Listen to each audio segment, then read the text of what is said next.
هو اخ محمد حجي ديال التحق بنا. مرحبا سي محمد حجي.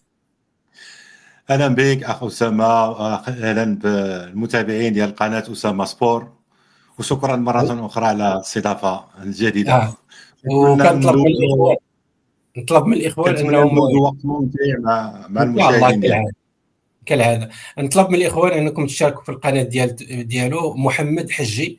نعاود نخلي لكم الرابط ان شاء الله بنيسالي هذا اللايف، ونخلي لكم الرابط ديال القناه ديالو، دخلوا اشتركوا فيها. فهو كما ذكرت هو صحفي مغربي مقيم بمنطقه كاتالونيا، يعني قرب جيرونا. يعني الاخبار ديال الفرق ديال كاتالونيا والفرق ديال اسبانيا وكذلك المحترفين المغاربه في اسبانيا كيعرفها بطبيعه الحال، ماشي غير كره القدم، الرياضه بصفه عامه، وايضا حتى الجانب السياسي والاجتماعي، لانه كيكتب في صحيفه مجله ولا الموقع الالكتروني صوت المغرب، اضافه الى عنده عده مجالات مهتم بها.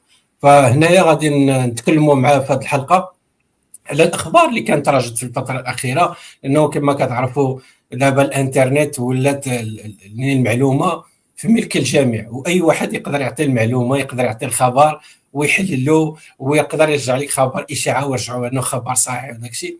فهنا في كتبان الخدمه ديال الصحفيين، هو انه كيمشي ينقب على مصدر المعلومه ويتاكد ويفرز المعلومه وداك الشيء باش يحللها ويتاكد واش صحيحه ولا انها مجرد اشاعه، وشنو هما ما وراء الخبر، ولا شكون هو السبب باش ان ذاك الخبر خرج. فهذه كلها امور اللي غادي نناقشوها في هذه الحلقه مع محمد حجي.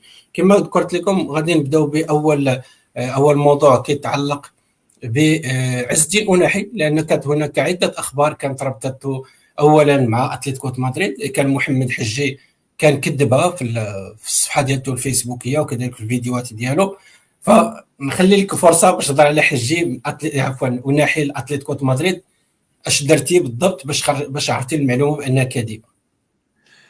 بالنسبه لعز الدين اناحي، التالق ديالو هذا الموسم مع جيرونا هو كان مفاجئ للجميع، لا المسؤولين ديال جيرونا ولا الجمهور ولا حتى لينا حنا كمغاربه، لانه جا من واحد التجربه ديال مارسيل كانت فاشله، وكانوا وقع له مشاكل كثيره تما، وحتى الانتقال ديالو لجيرونا كانت فيه الكثير من التعقيدات. المهم ان المفاوضات بقات حتى لاخر لحظه، وكانت المناسبه ديال واحد المباراه وديه ما بين اولمبيك مارسي وجيرونا في مدينه اولوط في شمال كاتالونيا.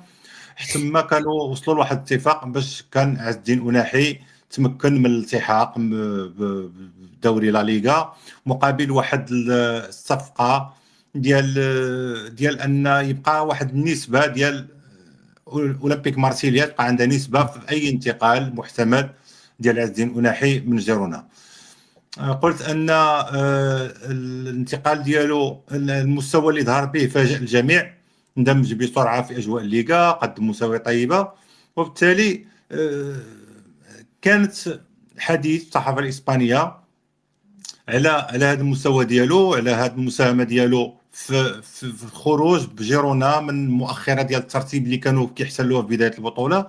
وصلوا لدرجه انهم ولاو في مرتبه مريحه في وسط الترتيب. التألق ديال عز الدين أناحي كان باين، المساهمة ديالو دائما كانت في مباريات كبيرة جدا.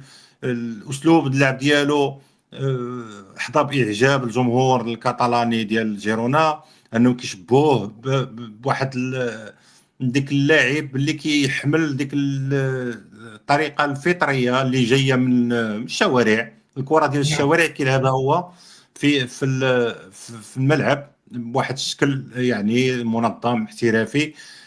هذه الخاصيه هذه بدات كتنقرض شويه من الملاعب، وبالتالي خلى هذه الخاصيه هذه خلاته محبوب عند الجمهور الكاتالاني. هذا التألق هذا كان ضروري، غادي يدير يلفت بعض الانتباه. ردود الفعل عند نعم. الصحفيين اللي بداو كيهضروا على انتقالات محتمله لأندية أخرى، نظرا لأن المستوى ديالو ربما يستحق نادي أكبر من جيرونا. وكما يعلم الجميع، أنا غادي نركز على واحد الحاجة مهمة جدا كتعلق بالإعلام الإسباني، لأن الإعلام الإسباني ما يمكنش يكون عنده واحد المهنيه التي يتصورها الجميع، ان الاخبار كامله دقيقه، انها كاينه حقيقيه. كاينه واحد الاسلوب اللي كيحاولوا انهم يروجوا به شي انتقالات محتمله. كيبداو يقارنوا اللاعب متالق بانديه، نعم مثلا ربما انها تقدر تدخل معه في مفاوضات او شيء من هذا القبيل. هذا الامر هذا كان عز الدين أناحي في المحور ديالو من خلال الترويج ديال ان مهتم به نادي اتلتيكو مدريد، شويه ولات البيتيس سيفيا، شويه ولات مانشستر سيتي، بخصوص ان مانشستر سيتي وجيرونا كيشتركوا في نفس يكملوا نفس المجموعه، المجموعه. الاقتصاديه، المجموعه الماليه ديال السيتي. انا اللي قمت به هو ان كما تعلم اخي اسامه ان اقيم بمدينه جيرونا منذ 20 سنه، وعندي علاقات مع بعض المسؤولين في نادي جيرونا. كان ضروري انني نتاكد من هذه الاخبار هذه، لانها كانت بدات كتروج بقوه، وصلت حتى للمغرب. يعني صحف المغرب، مواقع، كل شيء يتحدث على الاهتمام ديال اتلتيكو مدريد مسؤول اعلامي في المكتب المديري ديال نادي جيرونا، ما بغاش يذكر الاسم ديالو.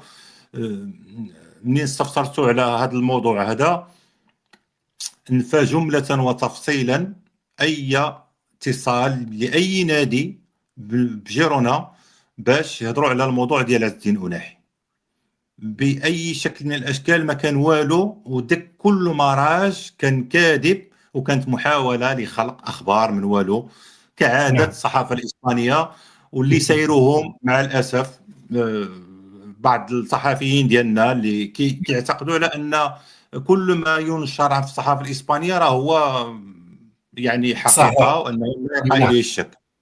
بالفعل.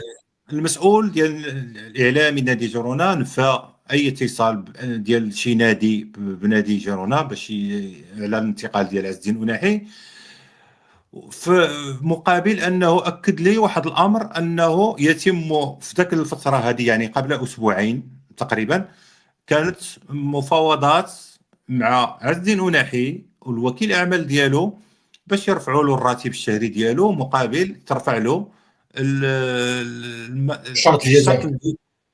الجزائي اللي كيتسمى الكلاوسولا بالاسبانيه. نعم كان هذا كان بغات تحصنوا جيرونا باش، لانه تالق بواحد الشكل لافت، وتوقعوا انها تجي عروض في نهايه الموسم، باش الا جات عروض تكون يعني عندهم واحد الهامش ديال التفاوض، غيكون عنده واحد الكلاوسولا، واحد المبلغ جزافي طالع شويه، لانه عنده حاليا 20 مليون الاورو، زائد ان كاينه 30% منها ديال نادي اولمبيك مارسي بموجب العقد اللي موقع بين الناديين. نعم هذا هو التفاوض اللي كان. ولكن تحت هذيك المفاوضات من اجل رفع الراتب الشهري ورفع الكلاوسولا ما زال مستمره الى حد الان، وربما تتوقع في نهايه الموسم.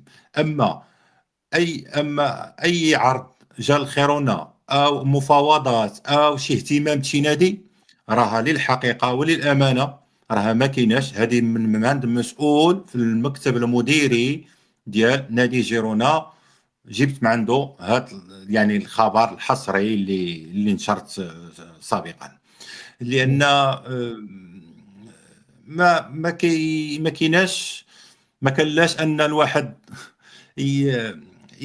يعني ديك الطريقه ديال صناعه الاخبار من والو. انا عاده لا ما كيعجبنيش نمشي فيها، وكنحاول انني نجيب طبعا. اخبار يعني تحترم شويه الذكاء حتى ديال القراء او الناس اللي كيتابعوك. راه ما يمكنش انك تصنع اخبار من والو، انك تخلق واحد البوز، او انك يعني تلعب على ديك المشاعر ديال الناس بانه كيبغيو واحد اللاعب مغربي باغي انه يشوفوا في نادي اكبر كذا. الناس ديك الانتظارات انت كتلعب عليها وتجيب انك تاكد واحد الاخبار كاذبه ولا تجيبها من هذاك بدون تحري وبدون مصداقيه. نعم، وهذاك الشيء علاش كنصطادك اخي محمد حجي، لانك انت من نسموه المدرسه القديمه ديال الصحافه، بقاش ولات المدرسه القديمه هي راه خاص المدرسه الحقيقيه للصحافه، اللي هي اللي ما كتخرجش الخبر حتى تاكد منه، ما كاينش الاشاعات، وخاصك الخبر كتمشي للمصدر ديالو وعاد كتناول الخبر بالتحليل واعطاء مجموعه من المعلومات. فللاسف هذه بحال ولات في طريق الانقراض، يعني هذه النوعيه ديال الصحفيين ولاو قلال معليش. بزاف، يعني الاغلبيه ولات كتمشي مع الموجه، كتمشي مع الاخبار الجاهزه، مع الاخبار اللي بحال كتفرح، هي خادعه كتفرح عباد الله، ولكن في الاخير ما كاينش فيها سميتو، وما كتبذلش فيها مجهود، لان اي خبر طاح كتحطه، اي خبر طاح كتحطه، ما كتبذل حتى شي مجهود، ما كتبانش ديك القيمه المضافه ديالك كصحفي وصانع محتوى وشيء من هذا القبيل. وهذا الشيء اللي اسامه، علاش كان. نعم. الا سمحتي لي هذه تفضل. مناسبه عندك متابعين تبارك الله ما شاء الله، كاينه متابعين كثار عندك في القناه ديالك، وانا واحد منهم منذ سنوات، وانا من نعم. المتابعين للقناه ديالك. شكرا. آه، خص الناس يعرفوا واحد الحاجه ربما تغيب عن المتتبع العادي اللي ما ربما لا يمارس الصحافه. ربما كاينه بعض الامور اللي خصو يعرفها. يعني ديك الاستهلاك كل ما يروج، نعم. ولا خص شويه ديال الحذر. ان الواحد ما يبقاش يتيق، لانه ولات واحد الكم هائل ديال الاخبار الزائفه تروج. وكان كاينه دابا واحد المحاولات كثيره ديال صناعه اخبار ما كايناش اصلا في ارض الواقع. كاينه ما يسمى بواحد التوجه جديد دابا اللي هو رائج في وسائل التواصل الاجتماعي، ديال توقع الخبر. توقع الخبر انك نعم. بحال اللي هضرنا على القضيه ديال عز الدين آه. مناحي، انه نعم. تالق مع النادي ديال جيرونا. واحد كينوض يتوقع انه ربما تجي عروض وكيسبق كيخرجها على اساس انها كاينه بصح وانها سكوب، باش باش يرفع النسب المشاهدات ديالو وباش بالفعل. يزيد عدد المتابعين. وهذا انا كنسميه استغفال للناس، وما خصوش يدار. خص شويه ديال الاحترام ديال المتابعين وديال المشاهدين ديالك، لان المصداقيه هي راس مال ديال اي واحد نعم. كيمارس الصحافه او لا.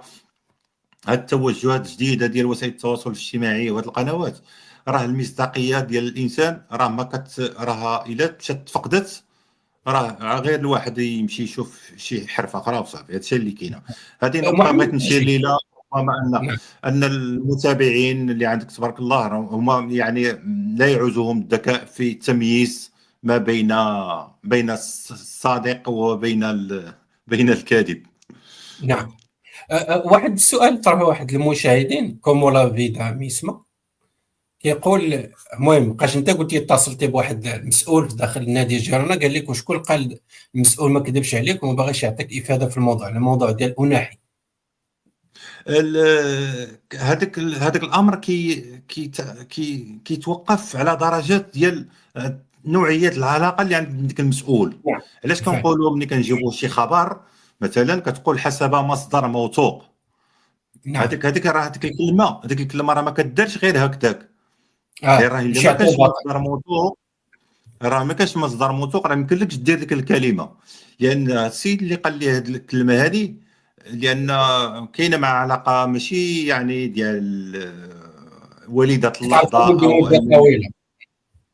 كتعرفوا واحد مده طويله وسبق لك تعاملتي معاه وقال لك يعني بعض اتمنك على بعض المعطيات اللي ما خصك تخرجها مثلا. هذا كتنشا ديك العلاقه ديال الثقه، وبالتالي بالفعل. كتولي ثقه متبادله. الا قال لك شي حاجه هذه كتنشر وهذه ما كتنشرش. نعم. يعني لدرجه ان هذا من الاساليب ديال العمل الاعلامي اللي خص الناس يعرفوه. نعم. كون ما كانش ديك الشخص يعني موثوق، انا ما غاديش نقدر انني نخرج واحد يعني بنادم ما يقدرش يغامر بالمصداقيه ديالو، لان ربما ان يثبت العكس. شكون اللي كيضرر في هذا الامر هذا؟ هو اللي كينشر خبر كاذب. نعم. المسؤول اللي قال لي المعطى هذا يعني لا يرقى اليه الشك يعني في المصداقيه ديالو. وكون كان شي معطى اخر من غير هذا كان غادي يقولوا لي يعني كان العكس مثلا. يعني كاينه واحد الدرجه ديال الثقه اللي كتخلي الانسان انه ينشر المعطى اللي توصل به بكامل الراحه. شكرا للاجابه، شكرا للاجابه. باش يعرفوا الاخوان، راه كاين، ما نعم نبقاش ملي كنقول لكم صحفي وعايش في اسبانيا مده طويله وفي منطقه كاتالونيا وكيعرف الناس ديال جيرونا، دونك راه ملي كيعطي المعلومه راه كتكون مأكد منها هو. دونك هاد الاخر اللي جبتو لكم انه كنا باش غنفرقوا اللغه وبنا غنهضروا غنبقاو نهضروا على الاشاعات وداك الشيء. دونك اي حاجه كنقولوها ما كنقولوا حنا متيقنين منها. باش ما ننساش القضيه ديال تاع الزلزولي، فغنعطينا الخبر اللي كان عندي انايا وغنعطيكم السكوب اللي جابوا لي محمد حجي. الخبر اللي كاين هو انه كل شيء كان كيعرف بانه البارسا مهتمه بعبد الصمد الزلزولي، وكانوا باغيين يجيبوه بحال انهم ما قدروش انهم يشروا العقد ديال ماركيس راشفورد اللاعب ديال مانشستر يونايتد، فكان غادي يجيبوا الزلزولي. ولكن حسب الموندو ديبورتيفو الكاتالانيه كان قال ان المحيط ديال عبد الصمد الزلزولي غير يعني منفتح لهذه الفكره ديال انه يرجع البارسا، لانه باغي يلعب في واحد الفرقه اللي تعطيه القيمه ديالته وانه تضمن له واحد العدد محدد من المباريات. ولكن الاخ محمد حجي فعنده معلومه في هذا السياق بخصوص القضيه ديال عبد الصمد الزلزولي، فتفضل سي محمد. بالنسبه لعبد الصمد الزلزولي، منذ يعني منتصف الموسم بدا الحديث على الامكانيه ديال العوده ديالو للبارسا. لان كاينه واحد البوند في العقد ديالو مع البيتيس كتسمح يعني الافضليه الشراء كتولي البارسا عنده واحد النسبه ديال يعني ربما يعني تخفيض في الثمن ديالو نعم. اللي عند البارسا بحكم انه لاعب اصلا جاي من البارسا. كان الحديث على ان الامكان ديال الرجوع ديالو للبارسا، ولكن مع هذا الامر هذا بدا كيتراوح ما بين مدى نجاح الصفقه ديال راشفورد اللي ثبت بعد مرور الايام انها صعيبه جدا، ما يقدروش يجيبوه يعني بشكل نهائي من مانشستر يونايتد.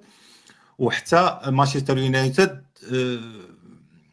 يعني غادي ترفض انها تزيدو اعاره ديال موسم اخر، وبالتالي الفكره ديال راشفورد ولات شويه مستبعده. وحتى حسب ما تسرب في وسائل الاعلام ان كاين عليه ملاحظات كثيره ديال المدرب الالماني هانزي فليك. ثم تطرح الامر ديال الزلزولي.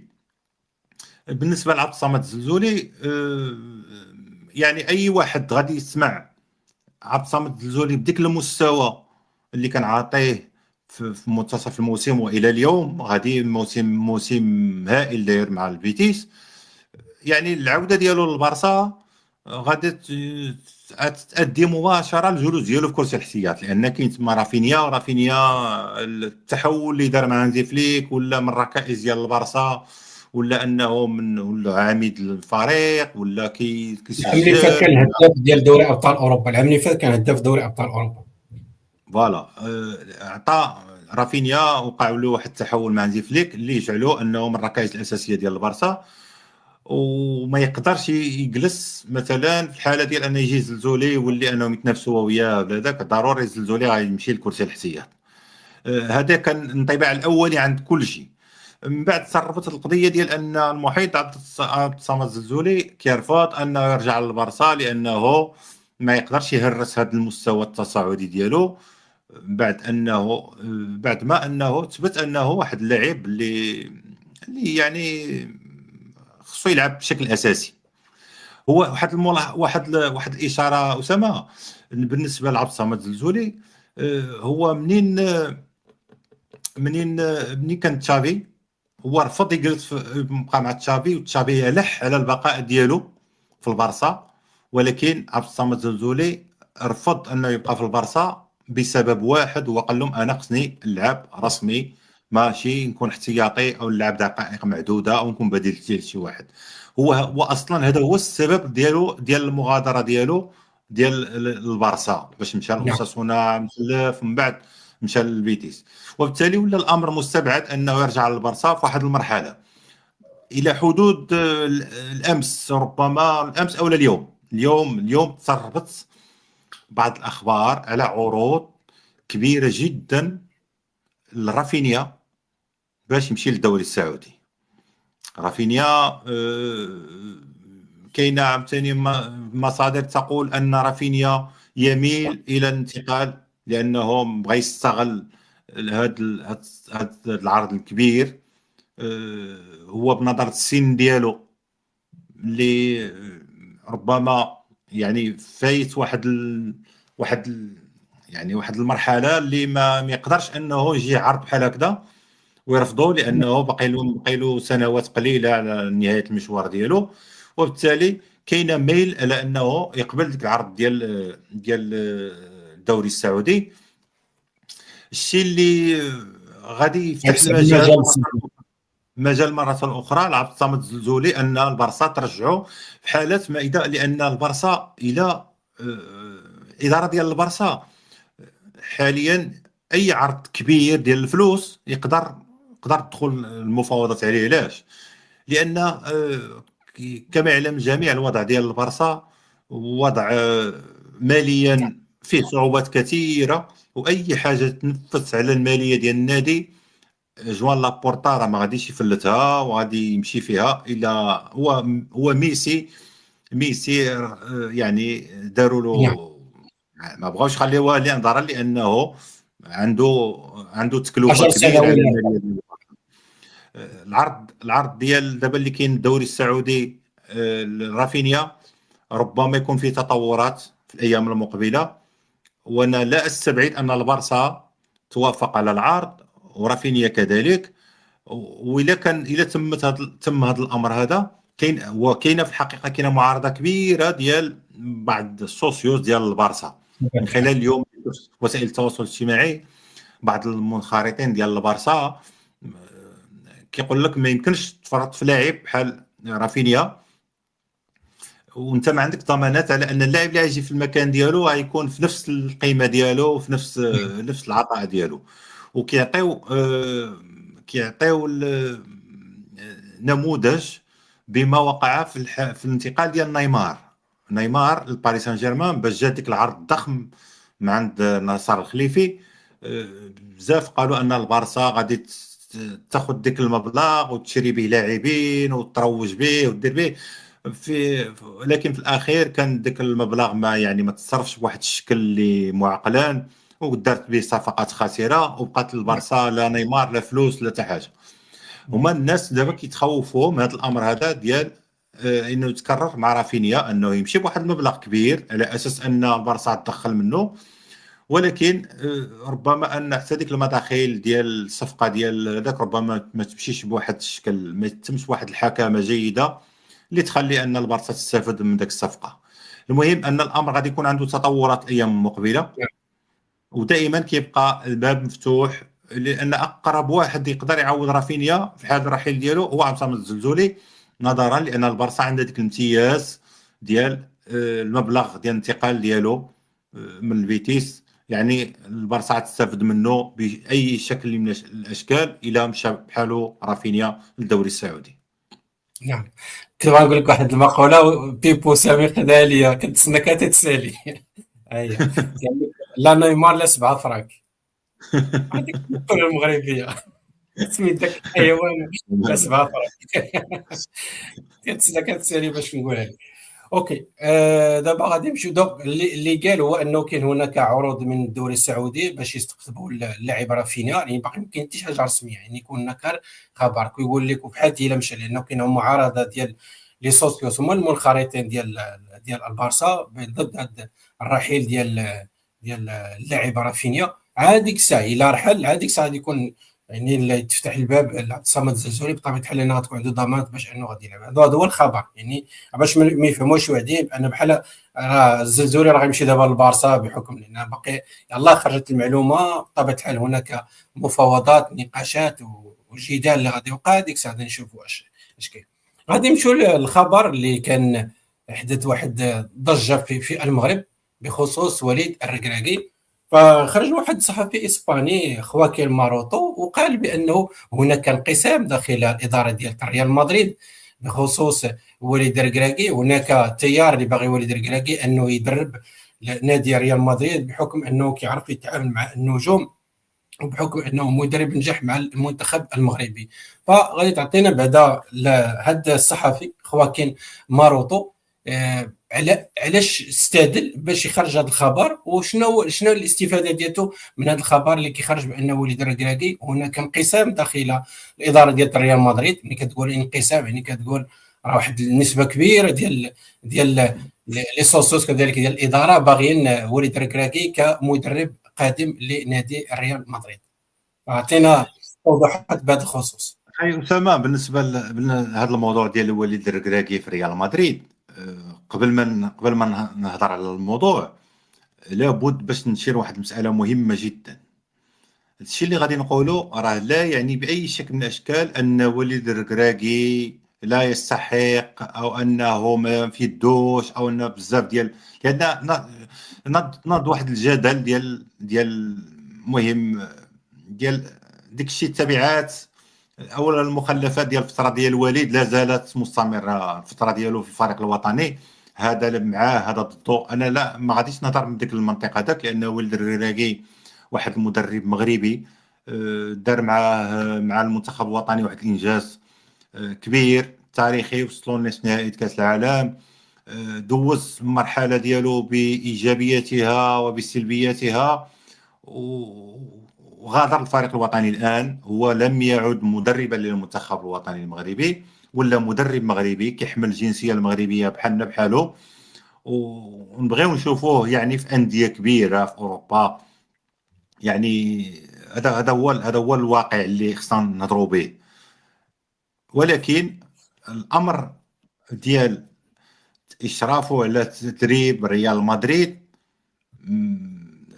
ربما هو خبر عاري من الصحة بواحد الشكل كبير جدا، وحتى منطقيا الواحد بلا ما يقلب يعني في المصادر ويشوف شنو كذا ولا شنو التفاصيل كذا، غير يسمع هذا الخبر، انسان متتبع وكيعرف ريال مدريد الوضع ديالو الحالي وشنو نعم. المتطلبات ديالو، هذاك غادي يقول ان هذا خبر عاري من الصحة واشاعة مغرضة، وما كاينش لا اساس لها من الصحة. هذا منطقيا اول نعم. ما الانسان يسمع الخبر غيجي لبالو هذه القضية هذه، لان المعطيات ريال مدريد راه واحد النادي، راه كبار المدربين اللي دوزوا يعني الالقاب والرصيد ديالهم كبير كذا، وجبروا مشكل كبير جدا في يعني في الاداره ديال مستودع مستودع الملابس. الملابس،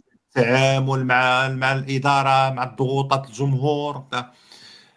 هذه وحده. كاين امر اخر، ريال مدريد لا يمكن باي شكل من الاشكال في هذه الفتره هذه بالخصوص انها دير وليد الركراكي ضمن اللائحه ديال المدربين المحتملين لريال مدريد الموسم المقبل. باش نكونوا واضحين، كل ما في الامر، انا درت واحد البحث، ربما ما لا ازعم انه يعني واحد البحث معمق، او لان اصلا الخبر لا يستحق انك دير فيه واحد البحث معمق او واحد نعم. المجهود كبير باش تكتشف انه خبر زائف وما كايناش لا اساس له من الصحه.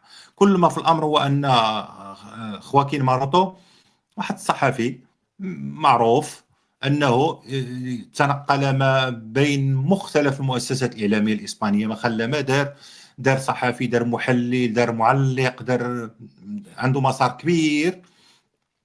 وبالموازاة مع ذلك هو ربما هذه ما كيعرفوهاش بزاف ديال الناس، هو اصلا عنده دكتوراه في التدبير الرياضي، واشتغل مدير رياضي ديال العديد من الانديه الاسبانيه، وعنده علاقات كبيره جدا ومتشعبه مع وكلاء اللاعبين، مع المسؤولين، مع المسيرين، ودخل في واحد الشبكه ديال المصالح كبيره جدا اللي خلات ان هذا الخبر هذا يتوضع عليه واحد علامه استفهام كبيره جدا، وتتعلق العلاقه ديالو مع موسى سيسوكو اللي هو وكيل وكيل اعمال اعمال ديال ديال والد الركراكي. هذه طريقه ديال الاشتغال، هذه من الكواليس ديال كره القدم. العالم الخلفي ديال كره القدم فيه هذا الشيء هذا، لان كاينه واحد الدوره ماليه كبيره، كاينه مصالح، كاينه صفقات كدار في الخفاء كيشاركوا فيها صحفيين، خصوصا الاعلام الاسباني الرياضي. انا كنقولها وكنعرف ماذا اقول، نعم. لانني معاشرهم وكتعرفهم. احتكيت بهم هاد السنوات كامله، ومطلع على الكثير من الامور اللي كتخليك انك بزاف ديال الاخبار خاص شي شويه ديال التمحيص، وخاصها تفلتر حتى شويه. كل ما في الامر ان والد الركراكي العام الماضي كنت واحد السكوب انا كنت توصلت ليه، نعم. انه جا لاسبانيا في الفتره ديال قبل كاس افريقيا. كان دار حوارات هنايا، حوار مع تشيرينغيتو، حوار مع ماركا، بالطلب منه من والد الركراكي. هو طلب حوار مع هاد جوج ديال المنابر، دار معاهم حوار. مشى للجامعه الاسبانيه في لاس روساس مدريد باش دا الدبلوم ديال الكاف برو، باش دار له المعادله تما، لان رابطه لا ليغا كتشترط على اي مدرب يكون يدرب في لا ليغا، خصو اما الشهاده ديال اليوفا برو، الويفا برو، نعم. او ان تكون ديال الكاف برو. خصها دار له واحد المعادله، نعم. واحد المعادله، واحد المصادقه كدار عند الجامعه الاسبانيه. داكشي اللي داروا والد الركراكي العام اللي فات، وكان عبر في البرنامج ديال تشيرينغيتو على يعني الطموح ديالو انه يقدر يدرب في الدوري الاسباني. هو شحال هذه هو عاجبو الدوري الاسباني بحكم انه لعب فيه، وعنده نعم. طموح انه يدرب في الدوري الاسباني. وبالتالي شنو وقع؟ والد الركراكي منين سالا من المهمه ديالو مع المنتخب الوطني، مباشره جاتو بعض العروض الانديه صغيره في الدوري الدرجه الاولى. يعني كانت مجرد اتصالات باش نعم. يعرفوا الوضع ديالو الحالي، شنو هو باغي يدير. يعني ما كانتش يعني شي مفاوضات او شي حاجه، كانت غير اتصالات به نعم. هو وكيل الاعمال ديالو. بعد ذلك القضيه تربط بالمنتخب السعودي، بالمنتخب ديال غانا. كنت درت واحد الفيديو انا، اتصلت بواحد المصدر مقرب من والد الركراكي، قال لي بانه والد الركراكي كيتواجد في فرنسا، والموضوع ديال الاشراف ديالو على المنتخبات في الفتره الحاليه كاينه ضرب عليه واحد السريه كبيره جدا هو وموسى سيسوكو.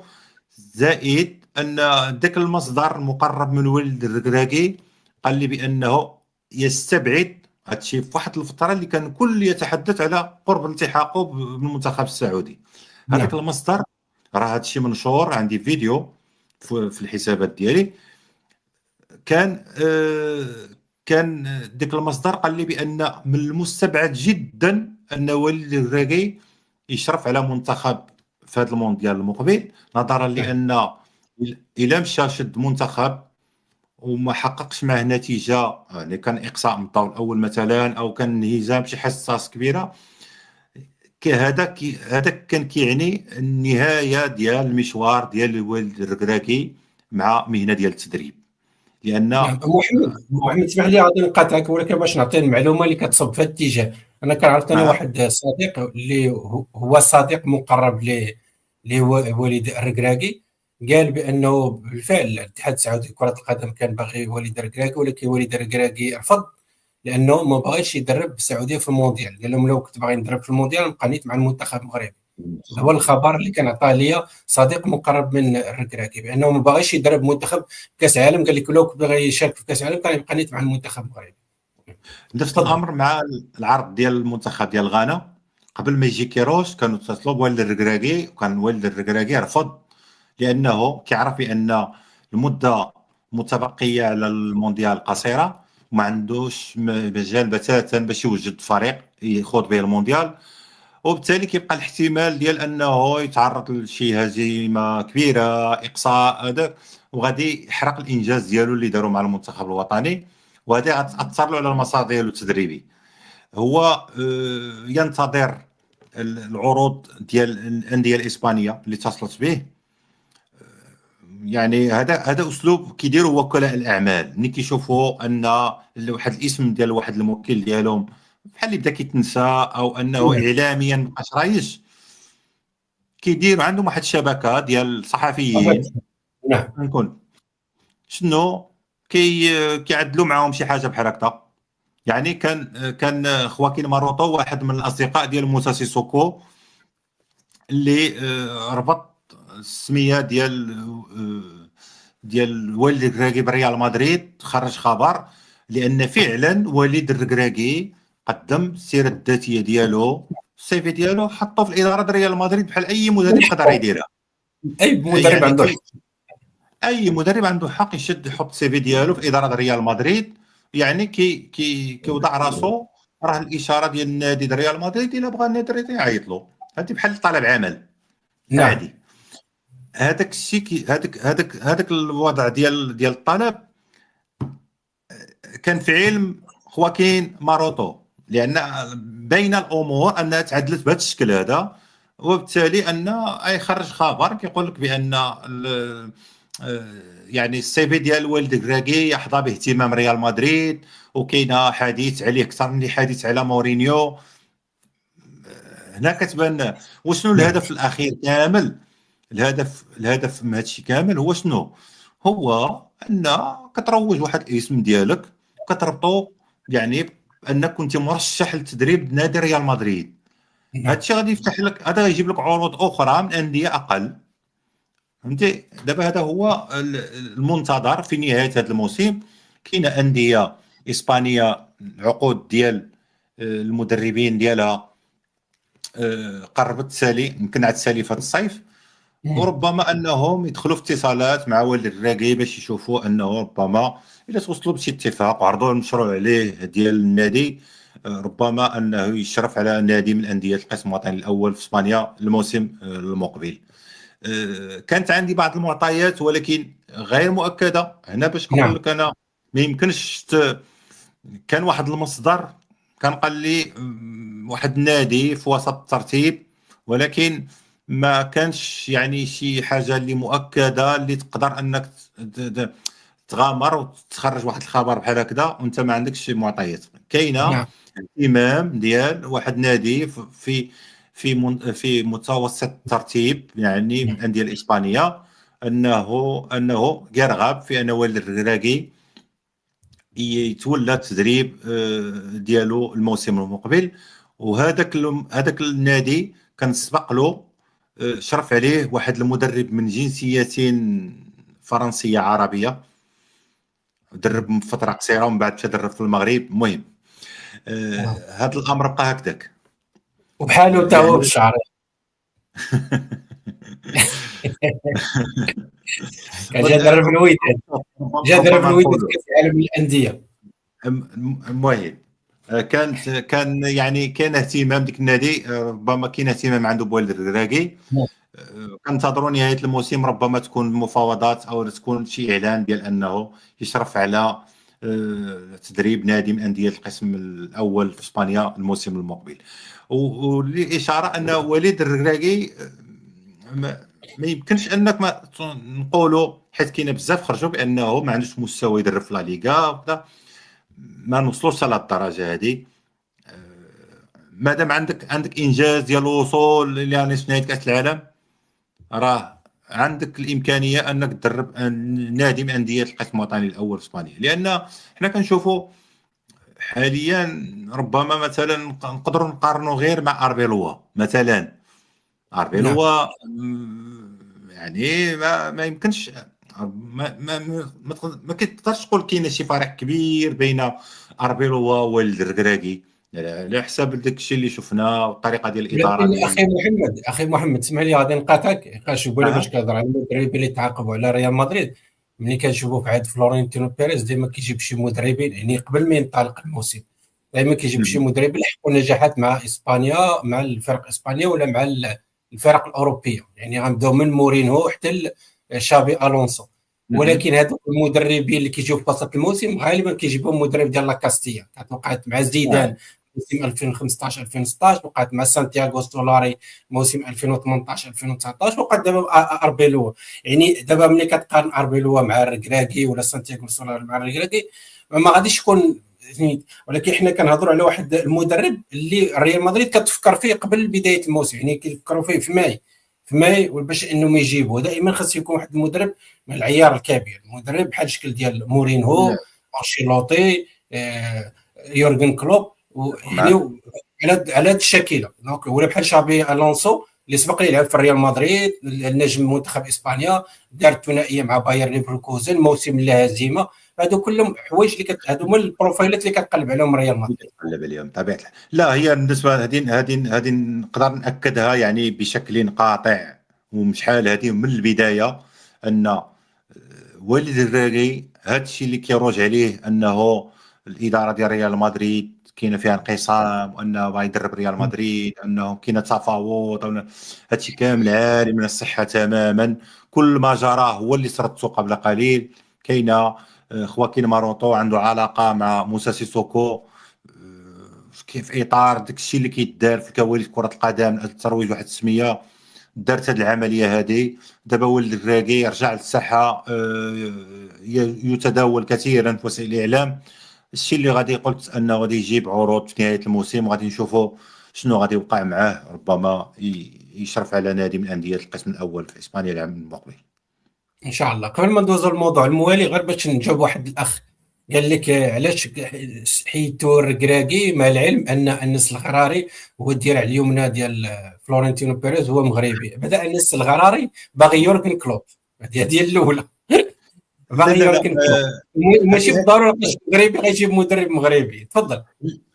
هذوك الناس اللي كيروجوا هاد المغالطات، انا مغالطه. انا يلا هضرنا على القضيه ديال ان ديك احتماليه الخبر. نعم. واحد الانسان كيتوقع انه واحد ربما دارت واحد الامر ديال والد الراكي عنده علاقه، لان انس الغراري مغربي ووالد الراكي مغربي. انس الغراري راه لا علاقه له بهذا الموضوع بتاتا. السيد كان التدخل الوحيد اللي داروا كما قلت يا اسامه كانت عند البدايه قبل ما يجي تشابي الونسو. بالفعل هو بحكم انه واحد رجل اعمال واطار بنكي عالي المستوى وعنده علاقات كبيره مع المؤسسات الماليه، بحكم الشركه اللي كيشتغل معها الان ديال ريد بول اللي كيخدم معها يورغن كلوب. هو عند ديك العلاقات المتشعبه اللي عنده، صدق انه وصل طرح الامر على يورغن كلوب انه يجي يدرب ريال مدريد، يعني واحد الصفقه كبيره. وكان انه بحال اللي بغى يقنع فلورنتينو بيريز، وكانت خرجت هذه التفاصيل هذه. هذا هو التدخل الوحيد، لان انس الغراري كيلعب في واحد النيفو عالي جدا، وما يقدرش انه يدخل في هذه القضيه ديال الركراكي. واصلا هذه القضيه ديال الركراكي ما كايناش. علاش؟ حنا هي تمت ما بين صحفي وكيل اعمال. كيبغي يصدق الخبر كيبدا يعني يتشبت باي حاجه باش يبين لك بانه الخبر صحيح. هذا كيتسمى واحد التأتيت ديال الخبر زائف. كيبغي بنادم يأتو ببعض المعطيات اللي ما كايناش لا اساس لها من الصحه، وتجبر ان انس الغراري براسو ما فراسوش هادشي كامل، وما عنده حتى علاقه لا بوالد الراكي ولا بهذا الموضوع ديال اختيار المدرب الجديد ديال ريال مدريد. هو عنده واحد الملف كيشتغل عليه حاليا ديال التحول الى النظام الجديد في التدبير ديال ريال مدريد، النظام المالي. وربما ان كيدفع به فلورنتينو بيريز باش يكون هو المدير التنفيذي لريال مدريد في المرحله المقبله الى صدق الاعضاء ديال الجمعيه العموميه على واحد التعديل ديال القانون. ربما يكون انس الغراري هو المدير التنفيذي لريال مدريد، ولكن هذا الامر مازال مستبعد الى حد الان. وما يمكنش اننا نهبطوا في حتى لهذا المستوى نقارنوه بواحد الخبر زائف اللي ما كايناش اصلا، ونقولوا بانه هو يدفع بوالد الركراكي اللي تولى ريال مدريد، ما كايناش. والد الركراكي ما كاينش بتاتا اي حديث على امكانيه ديال التولي ديالو تدريب ريال مدريد. هذا السيد وضع السي في ديالو على اساس انه يروج سميتو اعلاميا باش يحقق واحد الهدف الطموح عنده اللي هو مشروع باش يدرب اسبانيا، وربما هو كيطمح انه يتدرج بشويه بشويه، ربما ما نعرف، ما تعرفش الوقت من بعد، ربما الى نجح يقدر يوصل شي لهذه المرتبه هذه اللي كيهضروا عليها الناس حاليا. ان شاء الله. غير باش يعرفوا الناس بانه راه ماشي بالضروره راه خاص يكون مغربي في واحد الاداره عامه ولا واحد المنصب كبير، بالضروره غادي يجيب مغربي، هو راه غادي يجيب شي. هما يا كيامنوا بحوايج اخرين، ما دابا كل الاحترام بالاختصاصات. مثلا هذا انس الغراري مثلا، حتى بالنسبه لمانشستر يونايتد كاين المدير العام اللي هو عمر براده، ما عادش يقول لهم جيبوا لي مدرب مغربي، فهمتي؟ لانه كاين هناك واحد الاداره رياضيه وكاين امور اخرى، يعني ماشي هو صحيح هو المدير العام، ولكن ماشي هو الصوت، ماشي هو اللي كيفرض. يعني هما في ديك البلاد ولا في هذيك الدول كل واحد كيحترم الاختصاص ديالو، كاين اللي كيجيب الفلوس، كاين اللي كيدير التعاقدات الرياضيه، كاين اللي كيدرب، كل واحد داير واحد الاختصاص. ماشي قاش انت مغربي سينو حتى مانشستر سيتي راه شادين الاماراتيين يجيبوا مدرب اماراتي ولا مدرب خليجي. لا بالعكس، هما كل واحد كيحترموا الاختصاصات، وماشي بالضروره لقاش انت من الجنسيه ديال ذاك البلاد بالضروره غتجيب مدرب من ديك البلاد اللي كتنتمي لها. هذا باش نكونوا فاهمين. اوكي تفضل. المهم غير واحد المساله دائما كنرجع للقضيه ديال اليوم المتتبع او المشاهد او القارئ خصو تكون عنده واحد الامكانيات عاليه ديال الفلتراج باش كيفلتري المجموعه من المعطيات لانه ولات الاخبار زائفه بزاف، ولات خاص بنادم خصو غير ينتج شي حاجه اللي يمكن لها انها تجيب واحد المشاهدات وبالتالي الواحد يكون على حذر من كثير من المعطيات لانها غالبا كتكون غير صحيحه.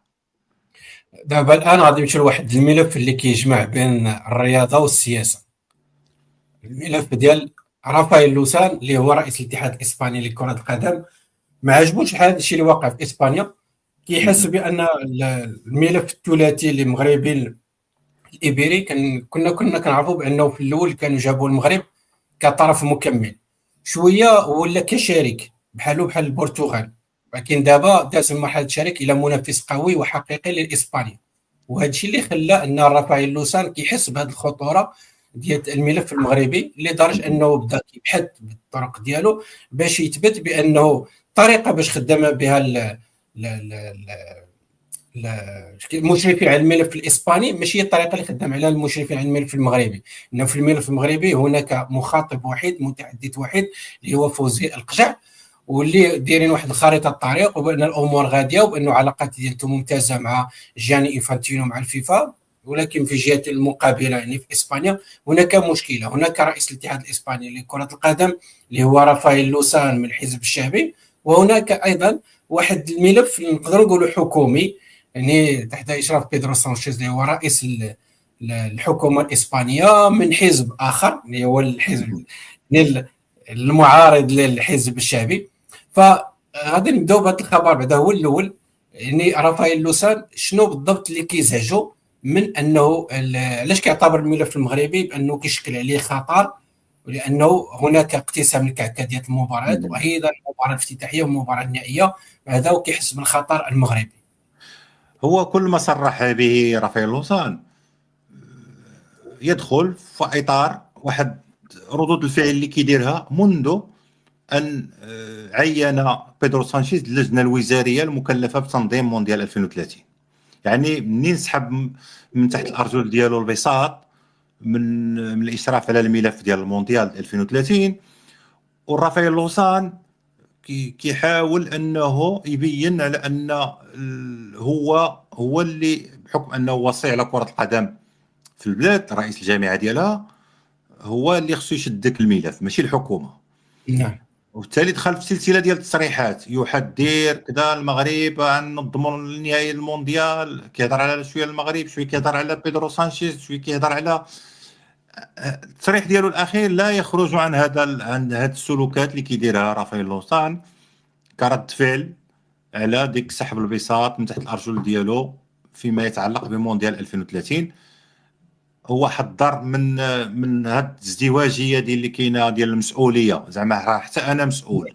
هو راه ماشي هو الملف ديال كاس العالم 2030 في الشق الاسباني ديالو راه بحال المغرب راه عندهم مخاطب واحد حاليا اللي هي اللجنه الوزاريه. والدليل على ان وزيره التربيه والتكوين المهني والرياضه الاسبانيه اللي سميتها ميلاغروس طولون مور ما صرح رافائيل لوسان بداك التصريح اللي قال بان عندنا المغرب عنده مخاطب واحد، هو اللي عنده يد واحده هي اللي مشرف على الملف، بعكس اسبانيا اللي كاينه بزاف ديال الناس مشرفين على كاينه الجهات. يعني حنايا ما متفقينش على واحد الاشراف موحد على الملف. جاوبته مباشره كانت في استقبال ديال واحد الحفل نظمته وكاله اوروبا بريس، طرحوا عليها سؤال على هذا الموضوع، على التصريحات ديال رافائيل لوسان. هي اش قالت لهم بان الملف ديال 2030 راه ما كاينش هذاك الكلام اللي قالوا رافائيل لوسان فندته بان كاينه جهه واحده مشرفه على الملف هي اللجنه الوزاريه. وحنايا كنقوموا باتصالات، تصرح بهكذا بالحرف، قالت بان كان حنا عندنا اتصالات مستمره مع الفيفا بخصوص الجوانب التقنيه ديال التنظيم، اللوجستيكيه والتقنيه، وفيما يخص هذيك الامور المتعلقه بتوافد الجماهير كذا. بدات من الان كاينه فيها تنسيق ما بين الفيفا واللجنه الوزاريه ديال الاسبانيه اللي دارها بيدرو سانشيز. هذا كان جواب. زائد انها هضرت على القضيه ديال النهائي ديال كاس العالم، لان صحفي سولها قال لا المغرب مؤخرا ولا منافس قوي والملعب ديال كاسابلانكا هما كيسميوه الملعب ديال الدار البيضاء، انه ولا كينافس الملعب سانتياغو برنابيو ملعب الكامب نو. هي بطبيعه الحال هي وزيره في واحد الحكومه ديال واحد البلاد، راه تقول لك حنا لا النهايه راه خصها تكون في اسبانيا. ولكن انا ما يمكنش نجزم لكم واش غتكون في مدريد ولا في برشلونه، لان خصها دير ديك ضروري دير ديك التوازن ديالك. وهذا الدبلوماسيه، هاد شويه دبلوماسيه وباش تتماهى مع ديك الضغوطات اللي كاينه ديال الصحافه. دابا كل مره كتهضر على نهائي كاس العالم، هي مسؤوله على الملف، قالت لهم انا راه النهائي خصو يكون في اسبانيا. هذا يعني على ان، وهضرت على النهائي وهضرت على الاتصالات مع الفيفا، هذا يعني بشكل ضمني على ان مور كاس العالم عاد تكون الجلسات ديال التفاوض ديال توزيع المباريات، وكاينه مجموعه من الشروط عاد تجيبها الفيفا. هو كل ما يروج حاليا لا على مستوى وسائل الاعلام ولا على التصريحات ديال رافائيل لوسان، هي فقط عندها اهداف اخرى ماشي النهائي ديال كاس العالم، لان النهائي ديال كاس العالم راه كتقرر فيه الفيفا بناء على معطيات خاصه جدا اللي الشروط اللي كتشوفها الفيفا تجيب لها اكبر. قلتها في الفيديو السابق معكم اسامه اذا باقي كتذكر. المعايير ديال الفيفا راه ماشي هي ان منظمه راسماليه اللي كيهمها هي الفلوس. شحال ديال الارباح غتدخل؟ امبراطوريه ماليه. انا يلاه اليوم نشرت واحد التقرير على الارباح ديال الفيفا مؤخرا، المصادر ديال الدخل ديال الفيفا والمصاريف ديالها وداك الشيء راه يعني لا يتصور. آلة من جمع الاموال الفيفا. المنطق الوحيد اللي عندك كتشتغل به الفيفا راه هي الفلوس، هي المداخل. فيما كان عندها المدخول راه هذيك هي المكان الملائم ديالها. راه ما كتامن لا برمزيه تاريخيه ولا هذا ملعب برنابيو عنده الامجاد ريال مدريد ولا الكامب نو ولا حتى شي حاجه. الا كان عندها شركات الراعيه ديالها قالوا لها بان ملعب ديال الدار البيضاء او بن سليمان يكون عنده مردوديه اكبر ماليا في المباراه النهائيه، راه الفيفا تعطيه للمغرب. كان بان يكون الا كان غادي يكون في سانتياغو برنابيو اكثر مردوديه ماليه، راه يكون سانتياغو برنابيو ولا في الكامب نو ولا في بالفعل. وبالتالي هادشي هذا هذا كلام يعني للتداول الاستهلاك الاعلامي. رافائيل لوزان باغي به يبين على انه ممسك بالملف وانه يدافع على مصالح اسبانيا. وسائل الاعلام خصها تخلق كعادتها، الصحافه الاسبانيه كعادتها في صناعه البوز نعم. وفبركه الاخبار واثاره المخاوف والزوابع من لا شيء. كتهضر كل مره على المباراه النهائيه ولا حنا خصنا نستحقوها. هي كاينه منافسه المغرب ينافس بشكل قوي جدا وغير منتظر، لان الموضوع ديال المشاركه المغرب راه بدات في الاول بواحد الشكل اللي كان واحد الانطباع عند الاسبان، وسائل الاعلام ديالهم والراي العام، انه واحد الطرف اسبانيا جابته باش تكمل به وتجيب به اصوات ديال افريقيا، لان كان باقي الملف ديال امريكا اللاتينيه في المنافسه. اسبانيا كانت جابت المغرب باش ان الاصوات الافارقه ديهم الملف الاسباني وهذا، جابوا المغرب عندهم صافي وباش يكملوا به. فاذا به تحول الى منافس والى يعني هو العصب ديال التنظيم ديال المونديال نعم. حاليا، نظرا لان كاينه منهجيه يشتغل عليها المغرب، يعني محكمه. كاينه القضيه كتساعدوا بزاف اللي هضر عليها رافائيل لوسان، فعلا عنده الحق انها تساعد المغرب كثيرا في التفوق في الملف، واللي هي الاشراف ديال جهه واحده اللي ما كايناش يعني ربما بيروقراطيه او باش نعم. تخرج واحد المشروع متعلق بكاس العالم. ربما تعترض جهات. كاينه مشروع ملكي، مشروع السلطات العليا كاينه في المغرب ديال كاس العالم، غادا فيه وكتنزلوا بكل. حنا راه كنعرفوا النظام السياسي ديالنا راه هو هذا، يختلف نعم. كثيرا على النظام الاسباني، وبالتالي جعل له الملف ديال الاشراف ديال جهه واحده على ملف كاس العالم هو مصدر قوه للمغرب، واللي خلاته يتفوق على اسبانيا في الكثير من النقاط، خصوصا خلال السنوات الاخيره اللي عرفت فيها كره القدم الاسبانيه ديك الهزات ديال الجامعه والفضائح ديال الجامعه ومؤخرا هذا التولي ديال الحزب، ديال عضو من الحزب الشعبي رئاسة الجامعة وليس في توافق مع رئيس الحكومة. هذه كاملة عوامل مساعدة للمغرب، يعني هذا هو الواقع. ولكن كاين واحد التخويف، هذا اللي غير مقبول، هو ما تقوم به وسائل الاعلام الاسبانيه من واحد التخويف من المغرب بواحد الشكل. صحيح ان التخويف كاين حتى في مجالات اخرى من المغرب، ان مجال ديال التسلح، مجال العلاقات الخارجيه، التقرب ديال المغرب مع للولايات الولايات المتحده الامريكيه الولايات المتحده الامريكيه. هذا موضوع وليس باسبانيا. مؤخرا راه كره القدم دخلات في هذه القضيه ديال ان الملف ديال المغرب في كاس العالم 2030 يحظى بدعم امريكي يعني كبير.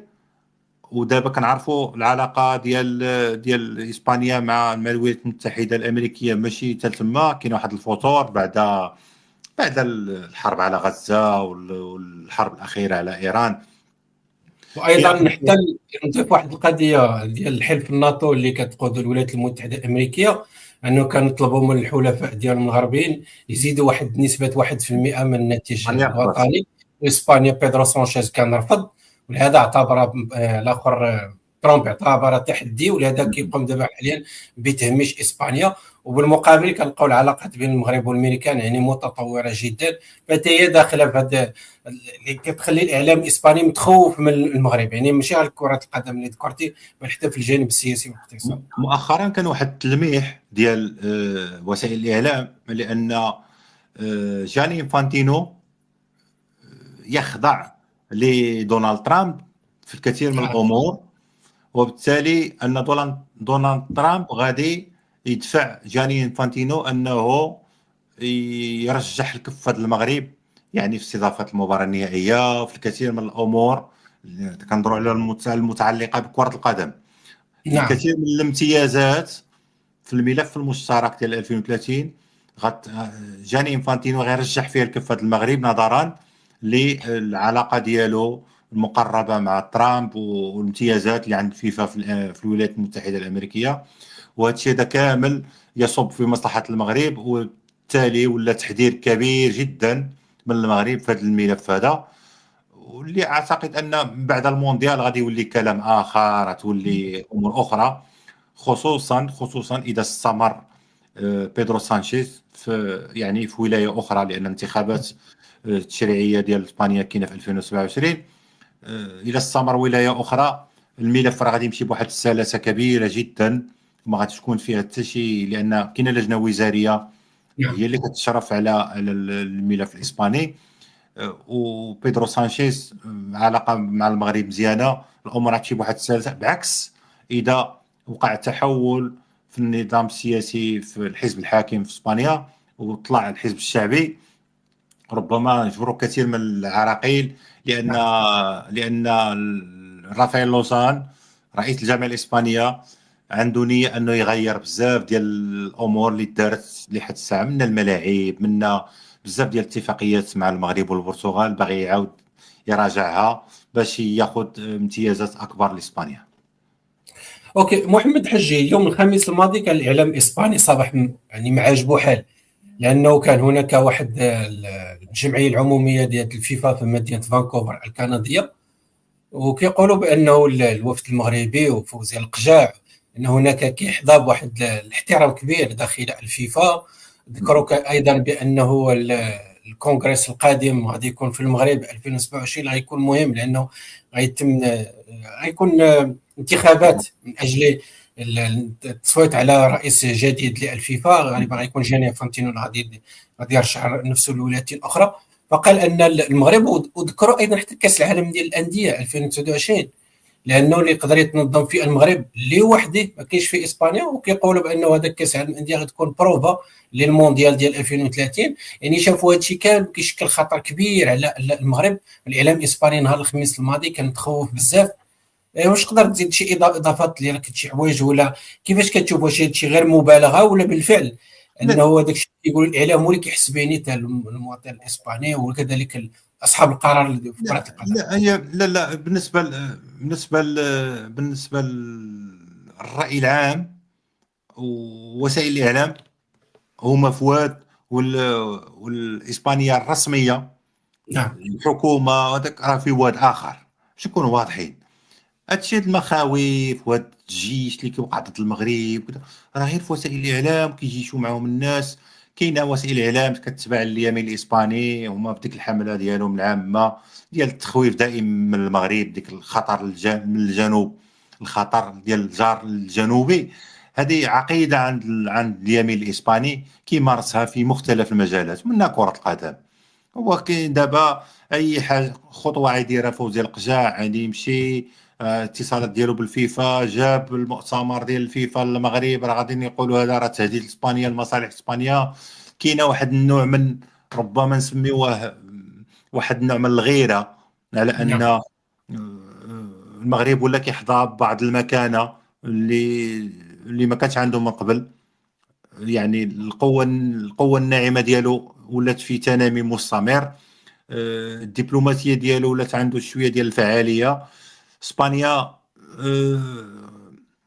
اتحدث عن وسائل الاعلام، اما الجانب الرسمي راه الا سمعتوا التصريحات ديال خوسي الفاريز وزير الخارجيه اللي كيهضر على المغرب، ولا بيدرو سانشيز بنفسه ولا كذا، احترام كبير للمغرب.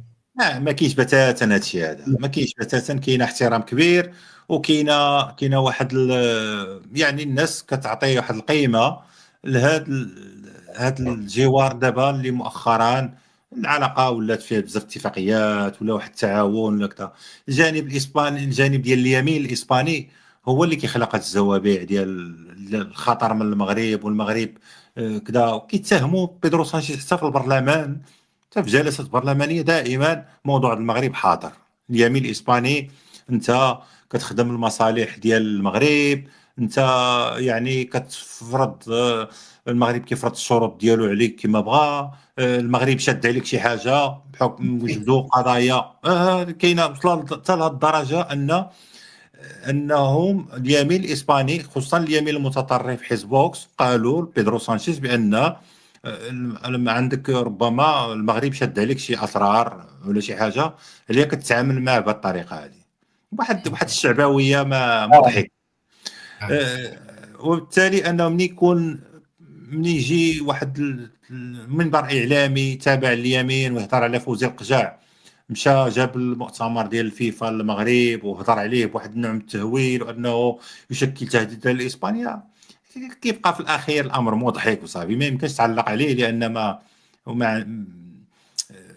لا يستحق انك دير منه شي حاجه، لانه معروفه النوايا ديال اللي كيخرج هذا الشيء هذا والاهداف ديالهم، وهي منذ القديم هما يمارسون هاد السلوكات هذه.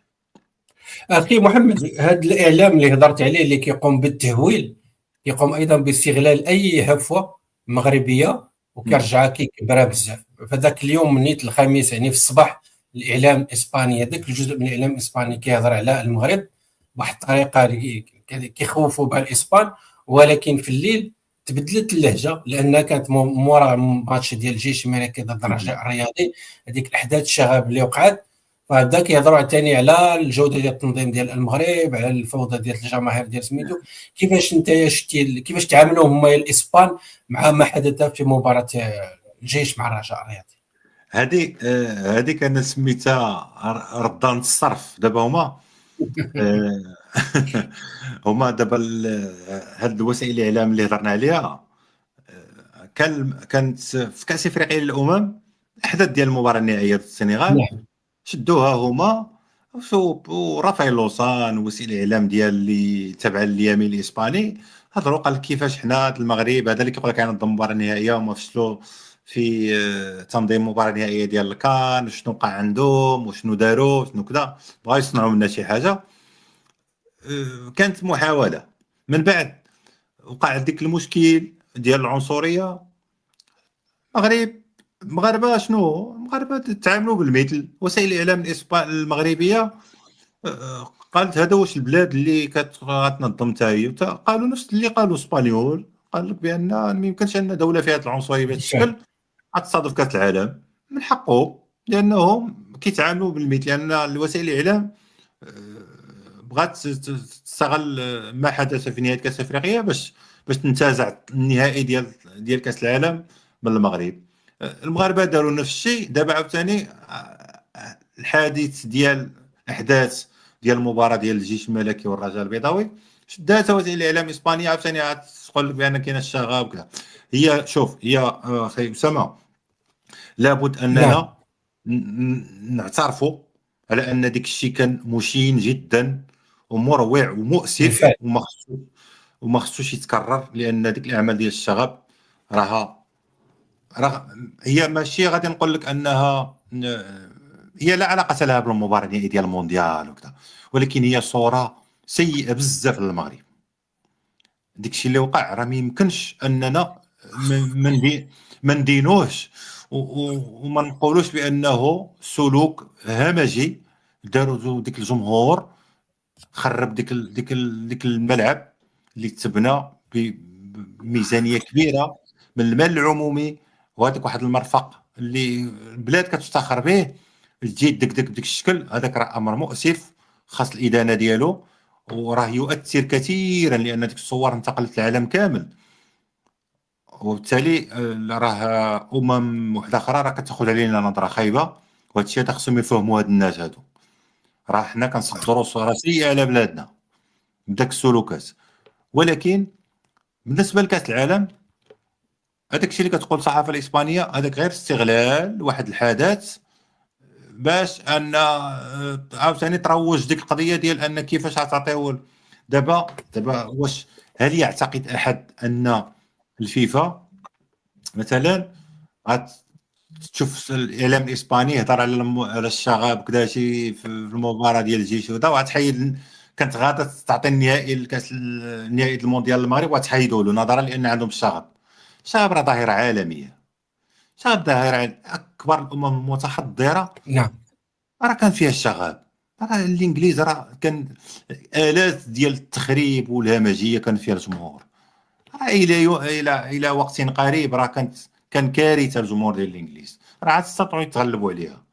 صحيح ان باش نكونوا عاوتاني نكونوا شويه موضوعيين، بالنسبه لاسبانيا الجمهور الاسباني كاينه الشغف، واسبانيا والاعلام الاسباني اللي يتحدث الشغف في المغرب راه ما ينساش انه تا هو عنده الشغف. ما حدث في الديربي ديال الاندلس ديال سيفيا، ما حدث في الامور العنصريه، كاينه بزاف ديال السلوكات كدار. انا ارتاد الملاعب مباراه الاسبانيه، اسبانيا مع مصر، مباراه اسبانيا. كرتاد الملاعب الاسبانيه وكنشوف سلوكات كذا، ولكن هذا لا يمنع اننا نكونوا موضوعيين نقولوا بانهم اكثر تحضرا. جمهور ديال كره القدم في الغالب ديالو كاينه ديك النزعه ديال الترفيهيه عند الجمهور، انه كيمشيو يعني البطوله الاسبانيه كيمشيو عائلات، كيمشيو نساء رجال دري صغار، المهم كلشي كيمشي كيدوز واحد الوقت نعم ممتع. ما عندهمش ديك التعصب اللي كنشوفوا حتى المغرب. كاين ناس كيمشيو يخلقوا اجواء ديال الفرجه والترفيه في الملاعب، ولكن يجب ان نعترف ان الاغلبيه كتمشي يعني بهدف انها تغلب يعني دير سلوكات ماشي هي هذيك اللي تسيء للبلاد. ولكن اؤكد على ان الامر ديال كاس العالم والنهائي كاس العالم راه لا علاقه له بهذا الشيء، لا باحداث شغب ولا باحداث عنصريه ولا كذا. نهائي كاس العالم غادي تنظموا الفيفا في المكان اللي غيجيب لها الفلوس، هذا هو الخلاصه اللي خصنا نامنوا بها. اما ما يروج، اما ما تكتبه الصحافه الاسبانيه هي معروفه الصحافه نعم. الاسبانيه هذه منهجيه عقيده عندها ديال انتظروا اي زله باش بحال التسويق. الاعلام المجاور ديال البلد هذا اللي المجاور، كاين، انتظروا التسويق. اي هما هفوه. هما هما البوليميك، هما يقتاتون من البوليميك، خصوصا في نعم المجال الرياضي. يعني برامج عندها ملايين ديال المتابعين، المضمون ديالها فارغ. شوف نهضروا على تشيرينغيتو براسو اللي عنده واحد الشعبيه يعني مذهله ديال الملايين الناس كتتابع في البرنامج، اللي الكواليس ديالو كتكون فيها شنو اتفاق على ان حتى يعني شنو المواضيع اللي غادي المواضيع خصهم يختلفوا فيها، يعطوك كل واحد نختلفوا وجهه فيها النظر ونعرفوا باش واش يقدر خصها يديرها. ولا كذا شي، وفوقاش غنهبط انا، وفوقاش غطلع انت، آه. وفوقاش كذا شي. لان داك الشيء كامل مدروس. هذيك هي آه. استراتيجيه ديال التسويق واحد المباريات، واحد البطوله اللي ناجحه فيها اسبانيا بشكل كبير، واللي كتجيب المتابعات وكتجيب البث التلفزيوني والعقود الاشهار. هما متفوقين في هذا الشيء هذا. نعم وبالتالي نعم ان حدث بحال الشغب اللي وقع في ملعب الامير مولاي عبد الله في الرباط، راه ضروري هذه الصحافه الاسبانيه تكتب عليه وتقول لك ها شنو وقع. البلاد اللي كنظموا معها المونديال وهما كيقولوا خصهم المونديال وما عندهمش الشغب، ما يدخلوا في هذا بالفعل. البوليميك باش يديروا شويه الرواج. بالفعل محمد حجي، الحديث كان معك شيق، ما غاديش نطول. انا شكرا، دابا عندك 12 و 36 في اسبانيا شادينك، باقي تابعك خدمه غدا في الصباح. فصراحه استفدنا بزاف شكرا، بارك الله فيك. مجموعه من المواضيع اللي كتهم المحترفين المغاربه، كذلك المدرب وليد ركراكي، بالاضافه الى الملف المغربي، وكذلك نظره الاعلام الاسباني للملف المغربي وايضا لكره القدم المغربيه. فكنشكرك، يعني كنشكرك نيابه عن المشاهدين ومشاهدة هذه القناه على الحضور ديالك، وعلى كان غني كالعاده بالمعلومات. شكرا وكنشكرك. أسامة. شكرا، بارك الله فيك، وشكرا للمتابعين. عفوا. خذ راحتك. شكرا للمتابعين ديالك حتى هما اللي بقاو معنا هذا الوقت كامل، ونتمنى نكونوا قدمنا شي اضافه في هذا اللايف الحمد لله، دائما انت كتقدم الاضافه، ما وشكرا كيكونش بزاف. المرور ديالك عادي في القناه. شكرا بارك الله. بزاف على الاستضافه اسامه. وكما قلت لكم القناه ديالتي سميتها محمد حجي، غنحط لكم الرابط ديالو في اول تعليق، غادي يكون ايبانغلي في هذا اللايف ملي غيسالي اول تعليق. دخلوا وشاركوا في القناه ديالو، وراه غادي المهم كيهضر مجموعه من المواضيع يعني كل نهار. كان عندي حتى الصفحه الفيسبوكيه ديالو، فكيهضر المواضيع ديال الساعه اللي كتهم المغرب وكتهم اسبانيا، الرياضه، السياسه، الاجتماع. وغادي تستافدوا معاه. وانسان زعما كاين اللي ما كيهضرش عن فراغ، يعني كيهضر على بحث، واحد البحث طبيعه الحال عنده ثقافه عامه، وهذيك الثقافه العامه ماشي كيشدها وكيحبس، بالعكس هو دائما كيبحث ودائما كيقلب وكيمشي يقلب على المصادر باش يعطيكم المعلومه الصحيحه. فكنشكره وتبارك الله عليك، كمل على بارك الله الطريق، فيك. شكرا. وراك بارك الله فيك، كتشرف تحياتي. الثقافه المغربيه في اسبانيا. شكرا، بارك الله فيك، تحياتي للجميع. شكرا، الى اللقاء، مع السلامه الاخوان، الله براسكم، ولو فرصه قادمه ان شاء الله.